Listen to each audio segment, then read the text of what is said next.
어머님, 저 금고는 뭐예요? 사회복지사 이소영의 질문에 김순자의 손이 움찔했습니다. 78년을 살아온 그 손은 떨리고 있었습니다. 아, 저거. 그냥 중요한 것들 넣어두는 거야. 순자의 시선이 구석에 놓인 낡은 철제 금고로 향했습니다. 60년대에나 쓰던 그런 금고. 신발 상자만 하지만 묵직해 보이는. 순자는 그 금고를 바라볼 때마다 특별한 표정을 지었습니다. 어머니, 오늘 아들분은 안 오시나요? 소영의 물음에 순자는 창밖을 바라봤습니다. 3개월 전 뇌졸중으로 쓰러져 이곳 청솔 요양원에 온 이후 아들 재훈이의 방문은 점점 줄어들고 있었습니다. 그날도 혼자 쓰러져 있다가 이웃이 발견했을 때 순자는 죽을 만큼 무서웠습니다.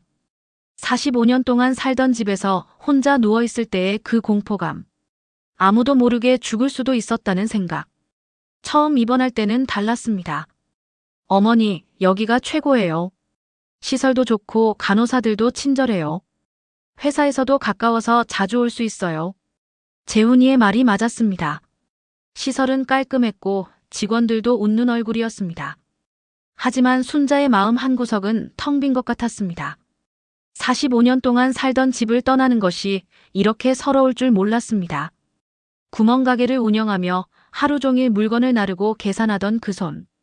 김밥을 싸고 라면을 끓이던 그 손. 이제는 작은 컵도 떨리며 들어야 했습니다. 첫 딸은 재훈이가 자주 찾아왔습니다. 일주일에 2번씩은 꼭 얼굴을 비췄습니다. 과일도 사오고 반찬도 가져왔습니다. 우리 아들은 효자야. 바쁜 와중에도 어머니 생각을 하거든. 순자는 옆 침대 할머니들에게 자랑하기도 했습니다. 하지만 2번째 달부터 재훈이의 방문이 뜸해졌습니다. 일주일에 1번이 되더니 이제는 2주에 1번도 안 되었습니다. 전화를 하면 항상 똑같은 대답이었습니다. 어머니, 요즘 회사 일이 너무 바빠요. 큰 프로젝트 맡아서요. 죄송해요. 순자는 이해하려 애썼습니다. 건설회사 부장까지 오른 아들이 자랑스럽기도 했습니다. 하지만 왜 이렇게 마음 한구석이 서운할까요? 저 금고 안에는 뭐가 들어있으신가요? 혹시 무거우시면 제가 옮겨드릴까요? 소영이 다시 물었습니다. 순자는 황급히 고개를 저었습니다. 아니야, 괜찮아. 그냥 두면 돼. 순자의 눈빛이 잠시 흔들렸습니다. 무언가 감추고 싶어하는 듯한 표정이었습니다. 그리고 금고를 한 번 더 바라보며 깊은 한숨을 쉬었습니다. 어머님, 오늘 컨디션은 어떠세요? 아침 물리치료실에서 원장 최기석이 다가왔습니다. 왼쪽 팔과 다리에 아직 힘이 완전히 돌아오지 않아 매일 재활 운동을 받아야 했습니다. 최기석의 목소리는 유독 부드러웠습니다. 다른 어르신들에게는 사무적으로 대하는데 순자에게만은 특별했습니다. 괜찮아요, 원장님. 그런데 아드님은 요즘 자주 못 뵙네요. 혹시 예전에 사시던 집은 어떻게 하셨어요? 그냥 비워두고 계세요? 갑작스러운 질문에 순자는 당황했습니다. 왜 갑자기 집 이야기를 하는 걸까요? 아직 그대로 있어요. 요즘 부동산 값이 많이 올랐다던데. 특히 강남 쪽은 더욱 그렇고요. 혹시 강남 쪽인가요? 순자는 불편함을 느꼈습니다. 원장이 왜 이런 개인적인 질문을 하는지 이해할 수 없었습니다. 아니에요. 그냥 평범한 동네예요. 그래도 서울이면 많이 올랐을 텐데요. 어머님께서 평생 장사하시며 모아두신 게 많을 텐데. 최기석의 시선이 잠깐 순자의 방 쪽을 향했습니다. 마치 무언가를 찾는 듯한 눈빛이었습니다. 그때 소영이 물리치료실로 들어왔습니다. 순자와 원장의 대화를 듣고 있던 소영의 표정이 굳어졌습니다. 소영이 순자를 부축하며 원장에게서 멀리 데려갔습니다.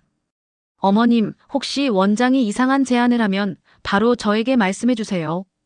최근에 요양원비 때문에 어르신들께 부당한 요구를 하는 경우가 있거든요. 그날 오후 오랜만에 재훈이 전화가 왔습니다. 순자는 반가운 마음에 목소리가 밝아졌습니다. 아, 재훈아. 잘 지내니? 언제 올 거야? 어머니, 바쁜 일이 좀 있어서요. 그런데 어머니가 살던 집 말이에요. 혹시 파는 것 어떠세요? 순자는 깜짝 놀랐습니다. 45년 동안 살던 집을 팔라고. 왜 갑자기 집을 팔아? 아직 멀쩡한 집인데. 요양원비도 많이 드시고 더 좋은 곳으로 옮겨드리고 싶어서요. 집값도 많이 올라서 지금 팔면 좋을 것 같은데요. 순자의 마음이 복잡해졌습니다. 그 집은 온갖 추억이 서려 있는 곳이었습니다. 남편과 함께 신혼살림을 차리던 곳, 재훈이를 낳아 키운 곳, 구멍가게를 운영하며 생계를 꾸려나간 곳. 갑자기 그런 말을 하니 당황스럽네. 생각할 시간을 좀 줘. 어머니, 저도 나름 알아봤는데 지금이 팔기 좋은 시기라고 해요. 전화를 끊고 나서 순자는 한동안 멍하니 앉아 있었습니다. 그때 최기석이 다시 순자에게 다가왔습니다. 어머님, 아까 아드님이랑 통화하셨다면서요? 혹시 집 파는 이야기 하셨죠? 저도 옆에서 들었는데 아드님 말이 맞아요. 요즘 같은 때 파시는 게 좋을 것 같은데요. 순자는 기분이 나빠졌습니다. 자신의 사적인 전화 내용을 원장이 왜 이렇게 관심 있어 하는 거지? 제가 아는 부동산 업체도 있는데 소개해 드릴까요?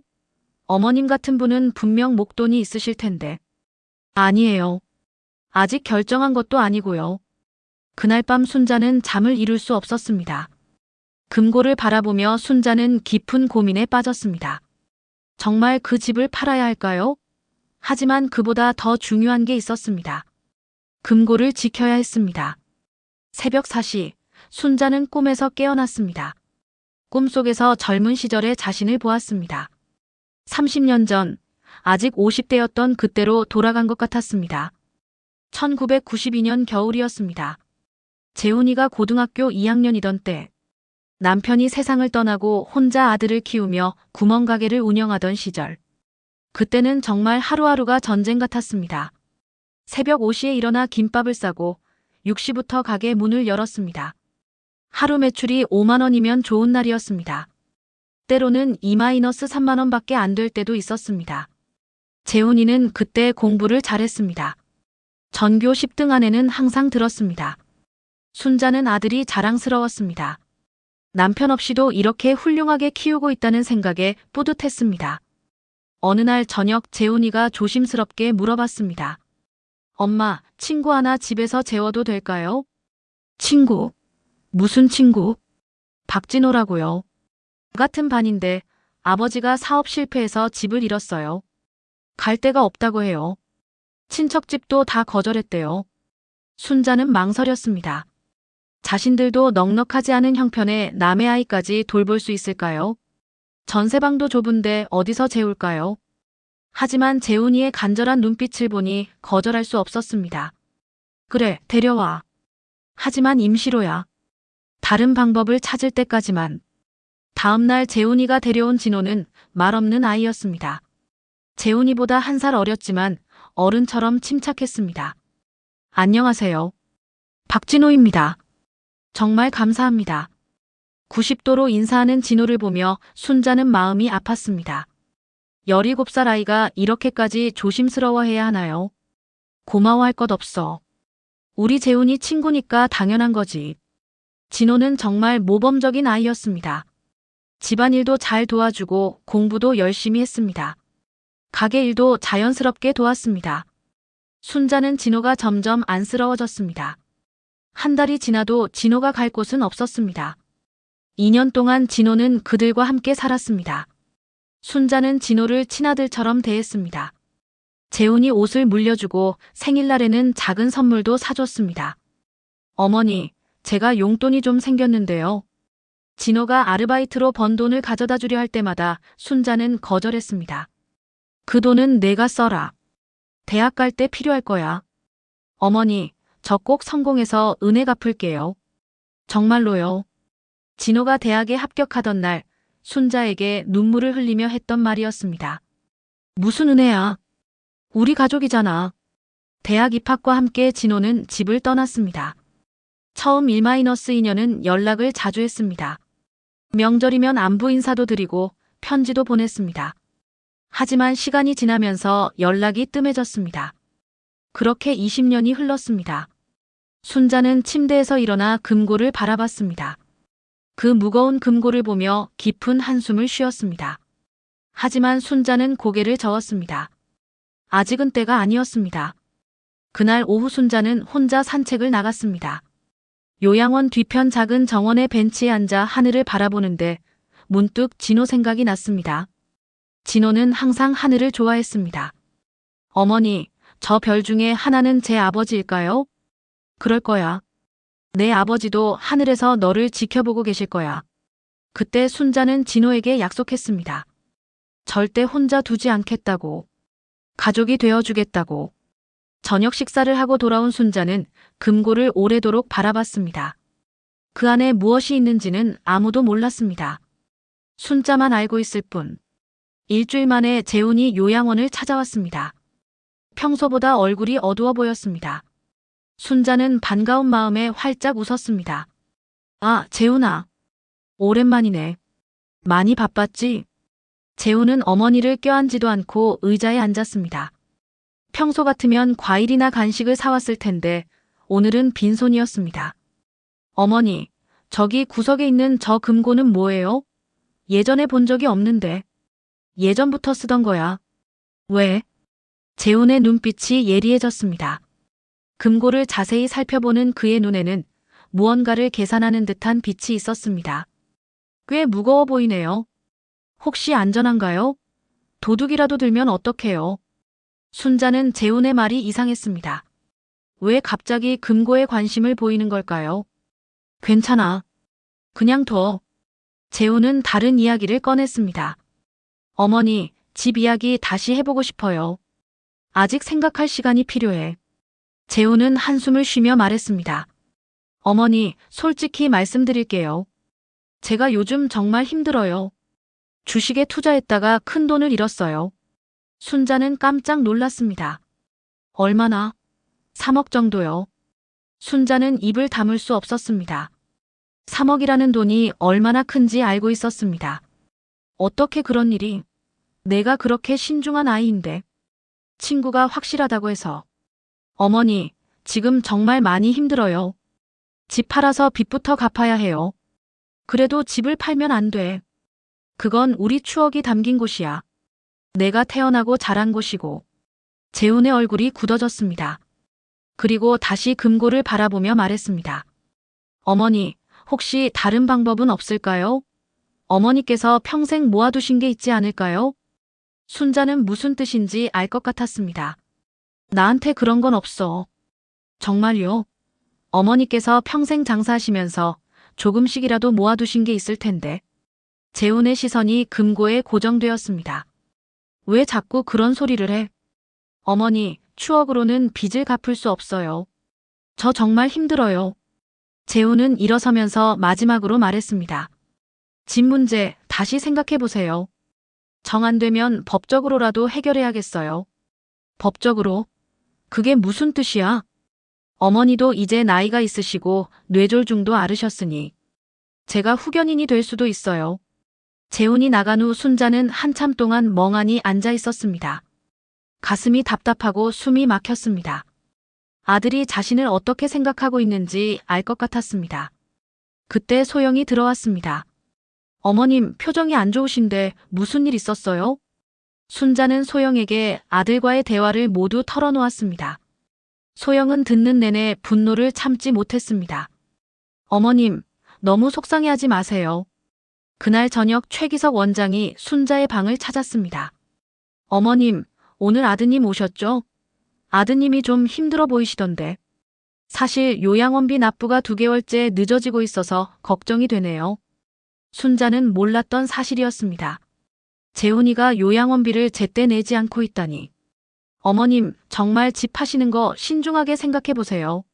아니면 다른 방법이라도. 어머님께서 평생 모아두신 게 있으시잖아요. 최기석의 시선도 금고를 향했습니다. 그날 밤 순자는 금고를 바라봤습니다. 순자는 마음을 굳혔습니다. 금고만은 지켜야 했습니다. 3일 후 재훈이 정장 차림의 중년 남자와 함께 찾아왔습니다. 순자는 가슴이 철렁 내려앉았습니다. 어머니, 안녕하세요. 이분은 김 변호사님이에요. 김 변호사는 공손하게 인사하며 의자에 앉았습니다. 어머님, 안녕하세요. 오늘 재훈 씨로부터 상황을 들었습니다. 무슨 상황을 들었다는 거야? 김 변호사가 차근차근 설명했습니다. 어머님께서 뇌졸중을 앓으셨고 현재 요양원에 계시는 상황에서 법적으로는 아드님이 어머님의 후견인 역할을 할 수 있습니다. 후견인이 뭐야? 어머님을 대신해서 중요한 결정을 내릴 수 있다는 뜻입니다. 재산 처분이나 계약 같은 것들을요. 순자는 온몸에 소름이 돋았습니다. 나는 멀쩡해. 내 재산은 내가 결정할 거야. 물론입니다. 하지만 뇌졸중을 앓으셨고 현재 요양원에서 보호받고 계시잖아요. 법원에서 보기에는 판단 능력에 제한이 있다고 볼 수 있습니다. 김 변호사가 서류 뭉치를 꺼냈습니다. 어머님, 이 서류에 서명만 해주시면 됩니다. 복잡한 일들은 아드님이 대신 처리하시겠다고 하니까요. 순자는 서류를 보지도 않고 밀어냈습니다. 싫어. 절대 안 해. 어머니, 제발 협조해 주세요. 이게 어머니를 위한 일이에요. 나를 위한다면서 왜 내 의견은 안 물어봐? 나가. 당장 나가. 재훈과 변호사는 어쩔 수 없이 나갔습니다. 순자는 그 자리에 주저앉아 울음을 터뜨렸습니다. 45년 키운 아들이 이럴 수가 있나요? 소영이 달려와서 순자를 부축했습니다. 어머님, 괜찮아요. 제가 도와드릴게요. 저녁이 되어서야 순자는 진정됐습니다. 그런데 화장실에 가려고 복도로 나왔을 때 상담실에서 재훈의 목소리가 들렸습니다. 형, 그 금고만 열면 돼. 분명히 뭔가 들어있을 거야. 어머니가 평생 장사하면서 모은 돈이 있을 거라고. 그 무거운 걸 보니 확실해. 하지만 강제로 열 수는 없잖아. 방법이 있어. 어머니가 후견인 서류에 서명 안 하면 다른 방법을 써야지. 순자는 충격받아 벽에 기댔습니다. 아들이 자신의 금고를 노리고 있다니. 방으로 돌아온 순자는 금고를 바라봤습니다. 그리고 결심했습니다. 도움이 필요했습니다. 소영아, 혹시 사람을 찾는 방법이 있을까? 누구요? 예전에 우리 집에서 살았던 아이가 있어. 박진호라고. 소영은 노트북을 가져와서 인터넷으로 박진호를 검색했습니다. 여러 명의 박진호가 나왔지만 그 중에서 대기업 계열사 상무로 근무하는 박진호의 프로필이 눈에 띄었습니다. 나이도 맞고 학교도 맞았습니다. 어머님, 이분일까요? 순자는 사진을 보며 눈을 크게 떴습니다. 진호야. 진짜 진호구나. 이렇게 잘생겨져서. 순자의 눈에서 기쁨의 눈물이 흘렀습니다. 해시태그 6장. 20년 만에 재회. 토요일 오전 요양원에는 봉사단체에서 온 사람들이 어르신들과 함께 시간을 보내고 있었습니다. 레크리에이션도 하고 이야기도 나누는 따뜻한 시간이었습니다. 그때 한 남자가 순자 쪽으로 다가왔습니다. 정장을 입고 단정한 모습이었습니다. 혹시 김순자 어머님이신가요? 순자는 고개를 들어 그 남자를 바라봤습니다. 어디서 본 듯한 얼굴이었습니다. 네, 그런데 누구세요? 남자는 무릎을 꿇고 순자와 눈을 맞췄습니다. 어머님, 저 박진호예요. 순자는 깜짝 놀라서 입을 다물 수 없었습니다. 진호야? 정말 진호야? 네, 어머님.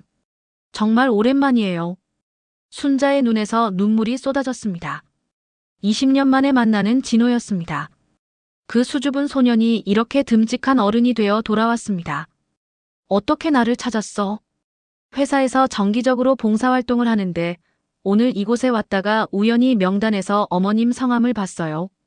설마 했는데 정말 어머님이시네요. 진짜 진호구나. 이렇게 훌륭하게 자라서. 진호는 순자의 손을 잡았습니다. 그 손은 예전처럼 따뜻했습니다. 어머님, 그동안 연락도 못 드리고 정말 죄송해요. 바쁘다는 핑계로. 무슨 소리야? 바쁘게 사느라 그랬겠지. 진호야, 잘 살고 있는 거지? 결혼도 했고. 네, 덕분에 잘 살고 있어요.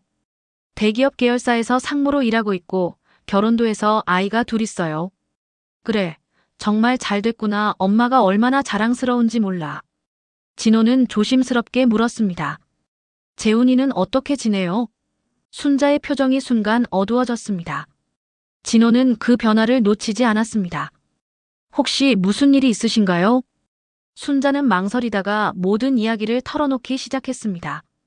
요양원에 오게 된 경위부터 재훈이의 변한 모습, 집을 팔라는 압박, 그리고 변호사와의 일까지. 하지만 금고에 대한 이야기는 하지 않았습니다. 진호는 듣는 내내 표정이 점점 굳어졌습니다. 어머님, 정말 힘드셨겠어요. 재훈이가 그럴 줄 몰랐는데. 진호야, 엄마는 괜찮아. 다만 서운할 뿐이지. 어머님, 혹시 도움이 필요하시면 언제든지 말씀하세요. 제가 할 수 있는 일이라면 뭐든지 하겠어요. 순자는 진호의 말에 깊이 감동했습니다. 고마워, 진호야. 하지만 괜찮아. 엄마가 알아서 할게. 어머님이 저에게 해주신 은혜를 잊을 수 없어요. 어머님이 안 계셨다면 제가 어떻게 됐을지 몰라요. 정말로요. 그때 소영이 다가왔습니다. 진호는 소영에게 명함을 건넸습니다. 안녕하세요. 박진호라고 합니다. 혹시 어머님께 무슨 일이 생기거나 도움이 필요하시면 언제든지 연락주세요. 어머님께서 진호님 이야기를 많이 하셨어요. 정말 좋은 분이시라고. 진호가 떠나고 나서 순자는 한참을 행복한 표정으로 앉아 있었습니다. 어머님, 정말 좋은 분이시네요. 성공하셨는데도 겸손하시고. 그래. 진호는 어릴 때부터 그런 아이였어. 그날 밤 순자는 오랜만에 편안한 마음으로 잠자리에 들었습니다. 하지만 금고를 바라보며 깊은 생각에 빠졌습니다. 이제 정말 결정할 때가 온 것 같았습니다. 일주일 후 재훈이 다시 요양원을 찾았습니다. 이번에는 표정이 더욱 굳어 있었고 손에는 무언가 도구 같은 것을 들고 있었습니다. 어머니, 마지막으로 부탁드려요. 제가 정말 급해요. 무슨 부탁? 그 금고만 열어주세요. 분명히 어머니께서 모아두신 돈이 있을 거잖아요. 순자는 불안한 마음에 단호하게 고개를 저었습니다. 안 돼. 그 안에는 돈 같은 건 없어. 재훈은 더 이상 참을성을 잃었습니다. 어머니, 제발요. 거기에 뭐가 있든 상관없어요. 저 정말 급해요. 싫어. 재훈은 더 이상 참지 못하고 금고에 다가갔습니다. 어머니, 미안해요. 하지만 저도 살아야 해요. 뭐 하는 거야? 당장 그만둬. 재훈은 가져온 도구로 금고의 자물쇠를 부수기 시작했습니다. 순자는 그런 아들을 믿을 수 없다는 표정으로 바라봤습니다. 너 정말 내 아들이야? 어떻게 이럴 수가 있어? 드디어 금고가 열렸습니다. 그 순간 재훈의 얼굴이 당황과 충격으로 일그러졌습니다. 금고 안에는 돈이나 귀중품이 전혀 없었습니다. 그 대신 낡은 편지들과 사진들, 그리고 몇 개의 서류가 들어있을 뿐이었습니다. 이게 뭐예요? 돈은 어디 있어요? 재훈은 서류들을 하나씩 꺼내서 봤습니다. 그때 박진호에게 위임합니다라고 적힌 문서가 눈에 띄었습니다. 어머니, 이게 뭐예요? 박진호에게 위임한다는 게 내가 원하던 답이야. 박진호가 누구예요? 왜 남한테 우리 재산을? 내 친구였던 아이야. 우리 집에서 2년 동안 살았던 그 아이. 순자는 금고 깊은 곳에서 편지 한 장을 꺼내서 재훈에게 건넸습니다. 재훈은 떨리는 손으로 편지를 펼쳤습니다. 어머니의 친필로 쓰여진 편지였습니다. 재훈아, 이 편지를 읽는다면 너는 이미 금고를 열었을 것이다. 엄마는 내가 이렇게까지 할 줄 몰랐다. 엄마는 평생 너만을 위해 살았다. 아버지가 돌아가신 후 하루하루 너를 위해 살았다. 구멍가게에서 새벽부터 밤늦게까지 일하며 너를 키웠다. 하지만 너는 엄마의 마음을 이해하지 못했다. 엄마를 돈으로만 보고 있다. 추억보다는 현금이 중요하고 효도보다는 상속이 우선이구나. 진호는 달랐다.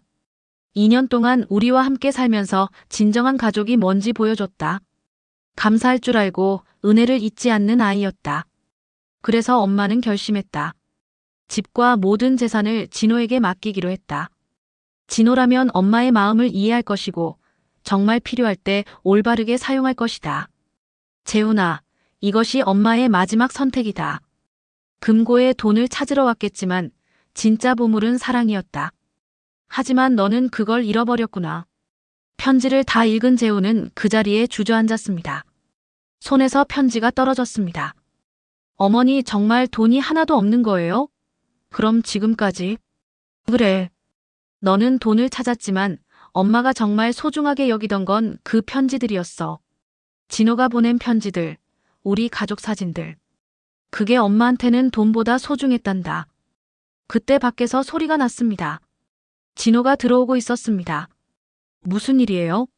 복도에서 큰 소리가 나서 진호는 부서진 금고와 흩어진 서류들, 그리고 바닥에 앉아있는 재훈을 보고 상황을 파악했습니다.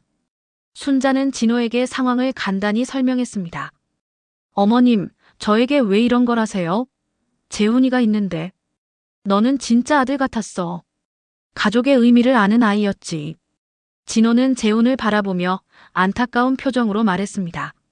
재훈아, 내가 이럴 줄 정말 몰랐다. 어머님은 내 친어머니야. 돈보다 훨씬 소중한 분라고. 재훈은 무릎을 꿇고 어머니 앞에 앉았습니다. 어머니, 제가 잘못했어요. 정말 잘못했어요. 용서해 주세요. 저는 정말 돈만 생각했어요. 어머니 마음은 생각도 안 했고. 순자는 마음이 흔들렸습니다. 아무리 실망스러워도 45년 동안 키운 친아들이었습니다. 재훈아, 엄마 마음이 얼마나 아팠는지 알아? 알아요. 이제 알아요. 정말 죄송해요. 그때 소영이 소란을 듣고 들어왔습니다. 상황을 파악한 소영이 말했습니다. 재훈 씨, 정말 뉘우치는 마음이시라면 행동으로 보여주세요. 어떻게 하면 돼요? 앞으로 한 달 동안 매일 오세요. 그리고 여기 어르신들을 도와드리는 봉사활동을 하세요. 진심을 보여주세요. 알겠어요. 매일 올게요. 어머니, 기회를 주세요. 순자는 한참을 생각하다가 고개를 끄덕였습니다. 좋아. 하지만 정말 변해야 해. 그날 저녁 재훈은 혼자 요양원 복도에 앉아 있었습니다. 자신이 저지른 일들을 되돌아보며 깊이 반성했습니다. 어머니가 정말로 소중하게 여기던 건 돈이 아니라 가족의 추억이었구나. 자신은 그걸 전혀 몰랐습니다. 한 달이 흘렀습니다. 재훈은 정말로 매일 요양원을 찾았습니다. 회사 일이 끝나면 바로 달려와서 어르신들을 도왔습니다. 휠체어를 밀어드리고 식사를 도와드리고 말벗도 되어드렸습니다. 처음에는 어색했지만 점점 익숙해졌습니다. 그리고 무엇보다 어머니와의 관계가 조금씩 회복되고 있었습니다. 어머니, 오늘 기분은 어떠세요? 재훈이 들어서며 밝은 목소리로 인사했습니다. 예전의 차가운 모습은 완전히 사라졌습니다. 괜찮아. 너는 회사 일 끝났어? 오늘 일찍 왔네. 네, 오늘은 일찍 끝나서 어머니와 더 오래 있을 수 있어요. 순자는 아들의 변한 모습이 신기했습니다. 한 달 전만 해도 돈 이야기만 하던 아들이 이제는 자신의 안부부터 물어봤습니다. 그때 진호가 들어왔습니다. 진호도 이제는 일주일에 2번씩 정기적으로 찾아왔습니다. 가족들도 데려와서 인사드리곤 했습니다. 어머님, 안녕하세요. 재훈이도 와 있네요. 두 사람의 관계도 많이 좋아졌습니다. 처음에는 어색했지만 이제는 진짜 형제 같았습니다. 진호는 순자에게 서류 봉투를 건넸습니다. 어머님, 이거 다시 돌려드려요. 뭐야? 재산 위임장이요. 제가 가지고 있을 이유가 없어요. 재훈이가 이렇게 변했는데. 순자는 고개를 저었습니다. 아니야. 내가 계속 가지고 있어. 재훈은 진호를 말렸습니다. 난 괜찮아. 어머니가 널 믿고 선택하신 거니까 나는 이제 이해해. 순자는 두 사람을 바라보며 따뜻한 미소를 지었습니다. 너희 둘 다 내 아들이야.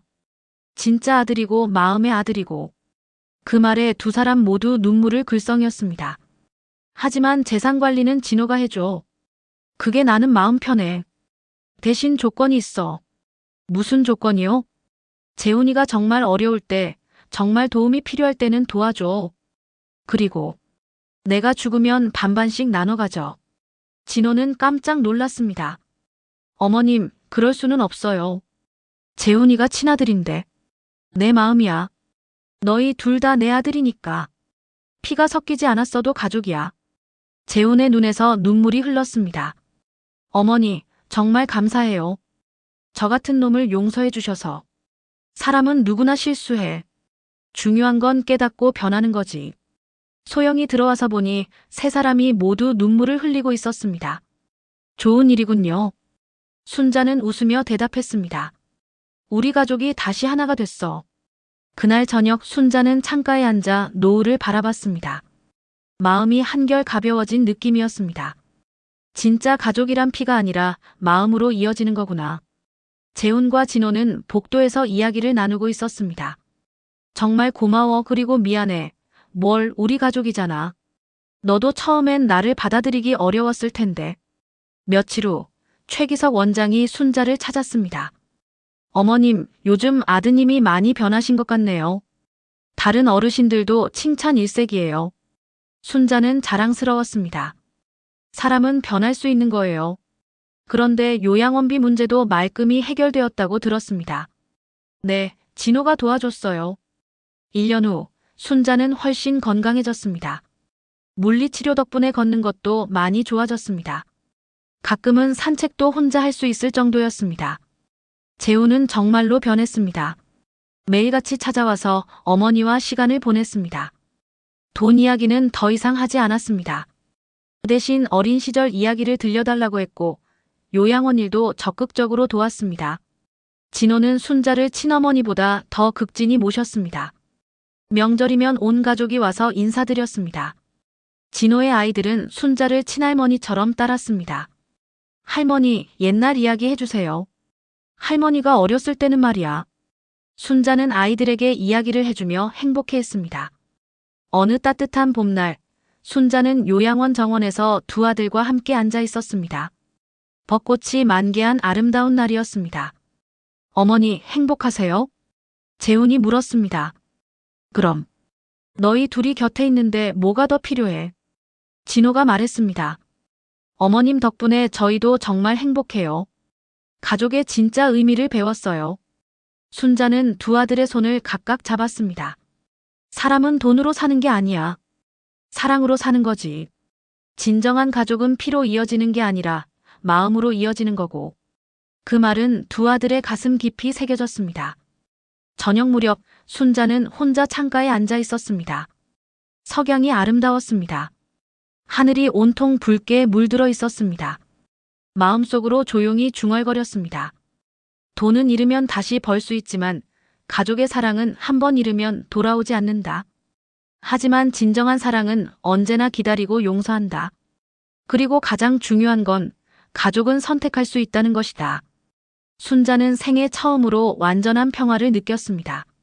두 아들이 곁에 있고 진정한 가족의 의미를 깨달았으니까요. 나이가 들어서야 알게 된 것이지만 늦지 않았습니다.